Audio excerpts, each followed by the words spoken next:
ప్రభువునందు ప్రియమైన వారులారా, ప్రభువైన యేసుక్రీస్తు నామములో మీ అందరికీ శుభాభివందనములు.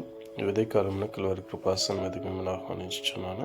న్యాయాధిపతుల గ్రంథం 9వ అధ్యాయము 16 నుంచి 21 వచనాలు మనం చూస్తే, యోతాము పారిపోయి గెరిజీము కొండ నుంచి షెకెము ప్రజలందరికీ వినపడినట్లుగా చెట్ల గురించిన ఉపమానము సెలవిచ్చి, అబీమెలెకును మీరు రాజుగా నియమించుకున్నారు. అయితే నా తండ్రి కుటుంబం వారైన నా సహోదరులైన 70 మందిని చంపివేసి, అతని పనికత్తి కుమారుడైన అబీమెలెకు మీకు సహోదరుడైనందున అతనిని మీరు రాజుగా నియమించుకున్నారు. మీరు యెరుబ్బయలు లేకపోతే గిద్యోని ఇంటి వారికి చేసింది న్యాయమని మీకు అనిపిస్తే, అతడు తన ప్రాణములకు తెగించి మిద్యానీయుల చేతుల నుంచి మిమ్మల్ని రక్షించిన దానికి మీరు ఉపకారము చేయకయో ప్రతిక్రియ చేయకయో మీరు ప్రవర్తించిన విధానాన్ని బట్టి దేవుడే న్యాయం తీర్చును.